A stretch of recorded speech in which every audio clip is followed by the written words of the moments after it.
Charlotte and this is Tired Mama Tries to Read. Happy Tired Tuesdays. It is also my sister's birthday today, and what I would really love, even though it sounds a bit silly, is if you could say happy birthday to her in the comments. Her name is Abigail. She loves owls. She has owls living with her in her home. She used to be a falconer at like a, not really a zoo, more like an animal park. And when the animal park closed, some of the birds had bonded with her. And it's difficult to kind of relocate animals. I'm sure you can imagine why, because they have feelings and they get attached to you. So she has got a really beautiful Eurasian eagle owl called Mischief. And she also has a teeny weeny little owl called Smidgen, who is a burrowing owl and is one of the most bizarre house pets you could ever imagine. Smidgen sort of half lives in an aviary and half lives in the house, and got many hilarious stories of like when I first met my husband. And obviously that's you know, one of the things you do, you know, you take your new boyfriend to meet your family. So we went to stay with my sister and I was like, yeah, you know, she's got owls, etc. And he met Smidgen, who was in the house, and then he went to have a shower and sort of looked a bit traumatized afterwards, and we were like, what's wrong, everything okay? And he said, yeah, the bird followed me in and sat on the shower rail watching the whole time. We were like, why didn't you just put the owl out? And he was like, I don't know what you're meant to do with them. So he'd had a whole shower with this bird just sort of watching. And there's millions of stories like that. So happy birthday, Abigail. We're going to have a little Zoom party later, so I'm quite excited. Now, reading wise, it's been quite a productive couple of weeks, quite a productive month really. It's one of those weird things with the way my brain works. I sometimes find when I'm in a really big anxiety pit that I just can't read. In fact, one of the things I tend to do is put on certain TV programs that I feel kind of anchor me to the earth, rather than letting my mind just fly away into all sorts of disaster scenarios. But sometimes actually the opposite happens, and I feel like reading is something I've got the energy somehow to put into a book and I can escape. So one of the books that I really sunk into this last couple of weeks was Patsy by Nicole Dennis Benn, and I read this for Caribathon and also for Pride Month, and I kind of want to do a whole video on this book because it was so awesome. There's a lot of things in there that are kind of trigger issues, and I'm sure if you've just read the synopsis you will also appreciate that one of the biggest issues is the fact that this is about a woman who essentially abandons her daughter to go to America. She leaves her daughter True when True is about 5 I think she is when she leaves. So she's absolutely old enough to understand that her mother is leaving her, which I think is one of the most heartbreaking parts of the book, is those early months where she's trying to adjust to her mother not being there anymore. And Patsy also doesn't really tell her that she's not coming back, so she's not honest with True, she's not honest with herself about what she wants. And I kind of wondered how I was going to be able to connect to this protagonist. I knew that the narrative was divided between the two, Patsy and True, but actually on the whole the narrative is mostly Patsy's. And I kind of thought, well, how am I going to be able to identify with this woman? The idea of abandoning my child is unbelievable to me. In fact, you know, one of the things that worries me all the time is that something will come between me and my son and I won't be able to get to him or be with him, or something will happen to me and he'll be alone. So to read this playing out, I didn't know how I was going to be able to connect to her. And maybe because I haven't had any kind of family breakup in my past, I was able to connect to Patsy.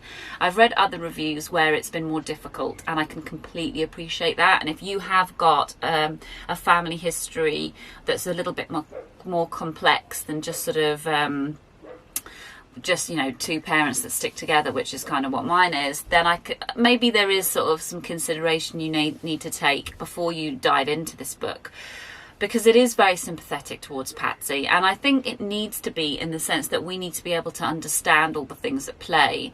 And the cultural context here is wildly different from anything I can understand. The idea of living in Jamaica, of the kind of poverty that Patsy faces and the futility of even trying to get out of it. You know, she's got a good job, she's working in an office, she's doing better than most, but she still can't do the things that I would absolutely take for granted. Having a full-time job, I would expect to be able to do certain things and progress in a certain way that she can't. So I think that cultural context is really important, and I was really glad that we got a chance to go into the mind of somebody who really would sacrifice everything to live differently.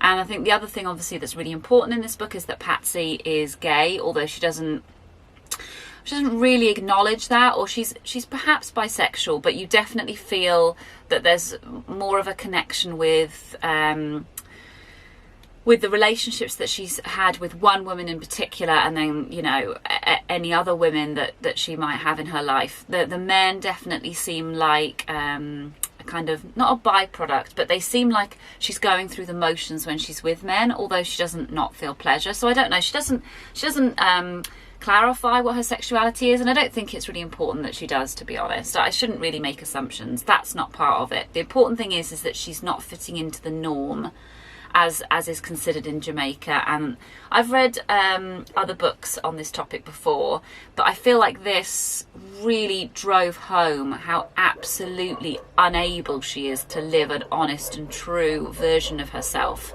in the country of her birth. Despite loving Jamaica, she cannot be who she wants to be. So she, if you can hear my dogs, I'm sorry, she kind of, in some ways you can argue that she has to leave. She's got a daughter though, and you follow True's journey as she tries to identify with who she is. And again, there's no labels necessarily given, but you kind of feel that she's either non-binary or perhaps transgender, and you're exploring that side of her identity, and she's going it alone. So there's a couple of things that I found really fascinating about the way this book worked. One was that it wasn't clear cut how the characters were going to fall. So when Patsy is in New York, her and a friend are quite openly homophobic about a male, he's the head waiter, I think. And it's never discussed in the narrative again whether, you know, they're never sort of called up on it.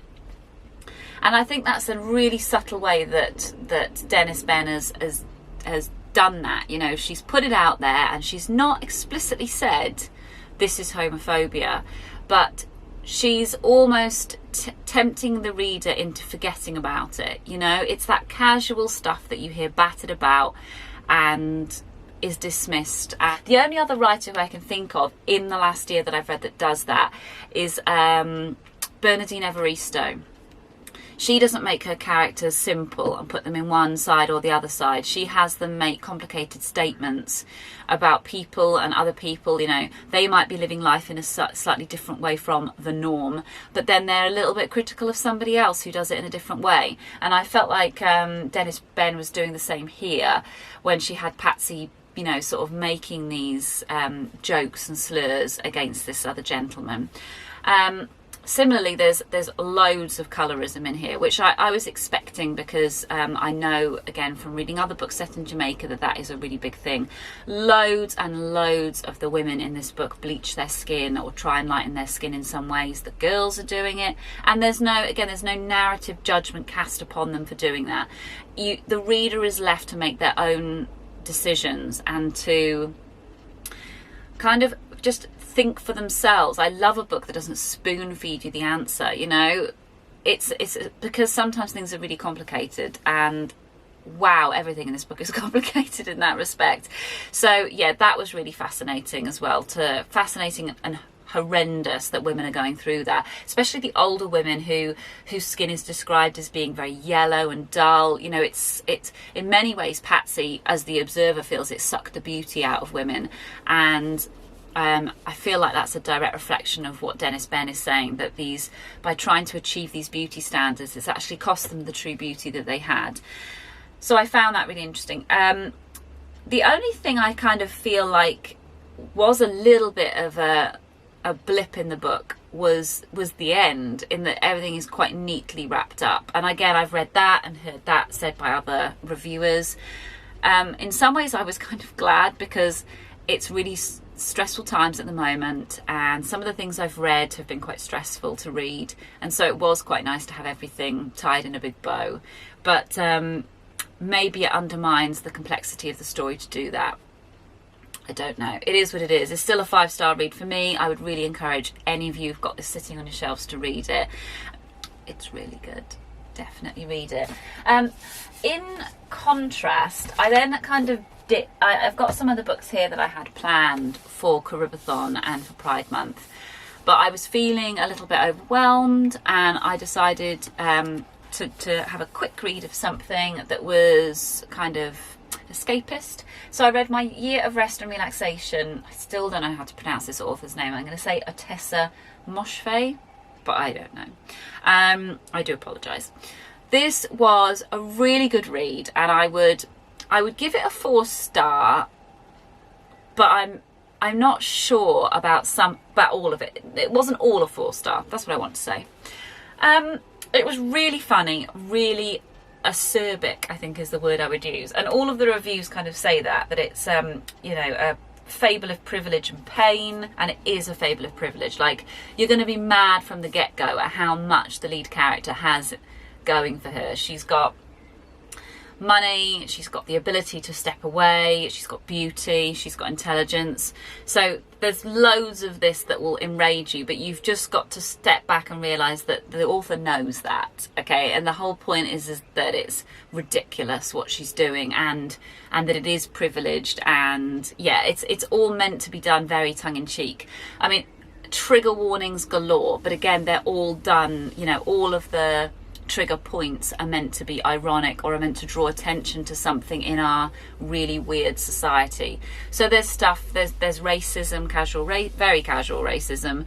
There's loads of very sort of, again, casually written scenes involving eating disorders, depression, you know, you name it, it's in the book. But I think the important thing to remember is it's meant to be a sort of satire on what our society is like, and what a certain type of person in our society is like. And you know, the lead character is able to just remove herself. How nice for her. But in doing so, she kind of highlights all of the things in the world that are sending her to this point. And the other character that's in it, whose name I don't know how to pronounce, it's spelled R-E-V-A, so I've been saying Reva, but I genuinely don't know if that's how it's spelled. She seems like a real sort of side character, and certainly the narrator definitely feels like she's just this frustratingly annoying person who keeps coming and knocking on her apartment door when she's trying to escape the world. If you don't know the plot, it's the narrator, who I don't think we're ever told the name of, removes herself from society by taking loads of drugs and trying to sleep away a year. That's her plan, is to sleep away a year of her life so that she'll emerge renewed, as though from some sort of cocoon.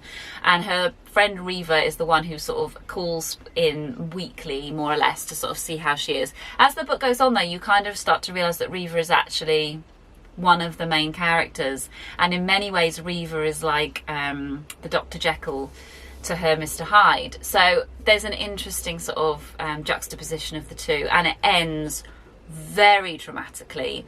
And when I started to see where it was going, and you probably will too, I'm not going to give anything away, you start to see where it's going and you think, oh my god, how are you going to pull this off? Because this book has been very tongue-in-cheek, and now you're going to end dealing with an incredibly serious issue. And then when you realise that she's only going to do it in, like, I think the last little section is maybe a page.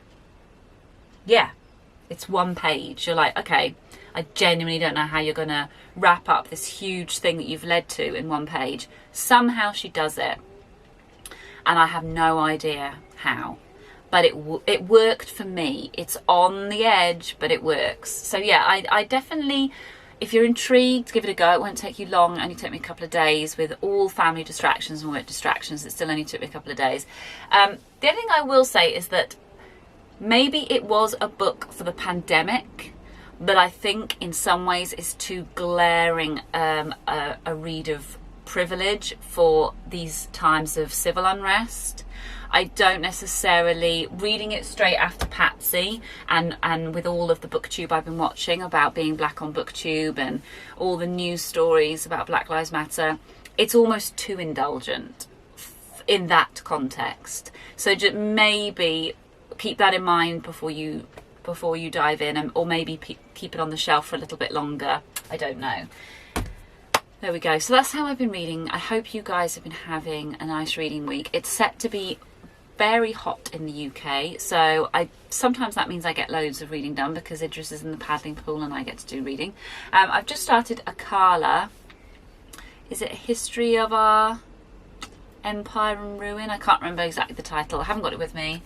I couldn't find it. But yeah, I've got a few books on the go and I'm going to do another video soon. I might do a mid-year freakout tag. I haven't done that for a good year and I love that tag, so we shall see. Okay, I hope you're having a lovely week and I will speak to you soon. Bye.